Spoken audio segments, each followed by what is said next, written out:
ओम श्री गणेशाय नमः। आप सभी का मेरे YouTube चैनल पर हार्दिक स्वागत है। आज की इस वीडियो में मैं आपको सुनाऊंगी परिवर्तनी एकादशी की कथा। कथा प्रारंभ करने से पहले आप सभी से अनुरोध है, कमेंट बॉक्स में विष्णु भगवान की जय जरूर लिखिएगा। और अगर आज की ये वीडियो आपको पसंद आए तो वीडियो को लाइक करने के साथ ही मेरे चैनल को सब्सक्राइब करके बेल आइकन प्रेस करना मत भूलिएगा। तो आइए सुनते हैं परिवर्तनी एकादशी की कथा। पौराणिक कथा के अनुसार चातुर्मास का प्रारंभ होते ही भगवान श्री हरि पाताल लोक में विश्राम करने के लिए चले जाते हैं। इन दिनों भगवान श्री हरि पाताल लोक में विश्राम कर रहे हैं और ऐसे में देवउठनी एकादशी के दिन भगवान विष्णु का विश्राम काल समाप्त होता है। चातुर्मास में भगवान विष्णु के सो जाने के कारण इन दिनों कोई भी शुभ कार्य नहीं किया जाता। इस विश्राम के समय जब पाताल लोक में भगवान श्री हरि करवट बदलते हैं तब उसे परिवर्तनी एकादशी कहा जाता है। परिवर्तनी एकादशी को पार्श्व एकादशी या पद्मा एकादशी भी कहते हैं। पौराणिक कथा के अनुसार राजा बलि ने अपने तेज और प्रताप के बल पर तीनों लोकों पर अपना अधिकार प्राप्त कर लिया था। अब राजा बलि पूजा पाठ और दान पुण्य भी बहुत करता था। जो भी इसके द्वार पर जाता उसे कभी खाली हाथ लौटने नहीं देता था। इस प्रकार उसकी बढ़ती हुई शक्ति को देखकर सभी देवतागण डर गए और भगवान विष्णु के समक्ष हाथ जोड़कर राजा बलि को हराने की विनती करने लगे। सभी देवताओं की विनती सुनकर भगवान विष्णु ने एक अत्यंत तेजस्वी वामन अवतार धारण कर लिया, जो भगवान विष्णु का 5वां अवतार माना जाता है, और राजा बलि की ओर चल पड़े। भगवान विष्णु के वामन अवतार को राजा बलि पहचान नहीं पाया और फिर भगवान विष्णु ने उससे 3 पग भूमि दान में प्राप्त करने का आग्रह किया। 3 पग भूमि के आग्रह को तुच्छ समझकर राजा बलि ने सहमति दे दी।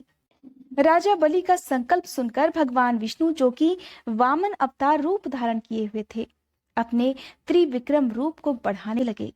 देखते ही देखते उन्होंने विकराल रूप धारण कर लिया। भूलोक में पद, भूवर लोक में जंघा, स्वर्ग लोक में कमर, महलोक में पेट, जनलोक में हृदय, यमलोक में कंठ की स्थापना कर सत्यलोक में मुख, उसके ऊपर मस्तक स्थापित कर लिया। इस प्रकार सूर्य, चंद्रमा आदि सब ग्रहगण, योग, नक्षत्र, इंद्रादि देवता और शेष आदि सभी नागगणों ने विविध प्रकार से वेद सूक्तों से प्रार्थना की। तब वामन रूपधारी भगवान श्री हरि ने राजा बलि का हाथ पकड़कर कहा, हे राजन, एक पग से पृथ्वी और दूसरे पग से स्वर्गलोक को मैंने नाप लिया।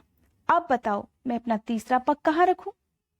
ये बात सुनकर राजा बलि ने अपना सिर झुका लिया और भगवान विष्णु ने अपना पैर उसके मस्तक पर रख दिया, जिससे वो पाताल लोक को चला गया। परंतु उसकी नम्रता को देखकर वामन रूपधारी भगवान श्री हरि कहते हैं, हे बलि, मैं सदा तुम्हारे निकट ही रहूंगा।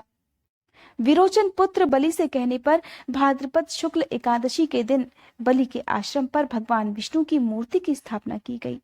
इस प्रकार दूसरी मूर्ति क्षीर सागर में शेषनाग के पष्ठ पर हुई। इसी एकादशी के दिन भगवान श्री हरि शयन करते हुए करवट लेते हैं और इस प्रकार स्थान परिवर्तन के कारण इस एकादशी का नाम परिवर्तनी एकादशी पड़ गया। यही कारण है कि चातुर्मास के समय भगवान श्री हरि 4 महीने तक पाताल लोक में निवास करते हैं।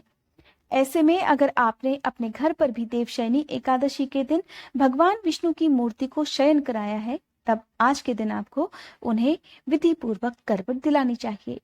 कहा जाता है ऐसा करने से आपको परिवर्तनी एकादशी का पूर्ण फल प्राप्त होता है।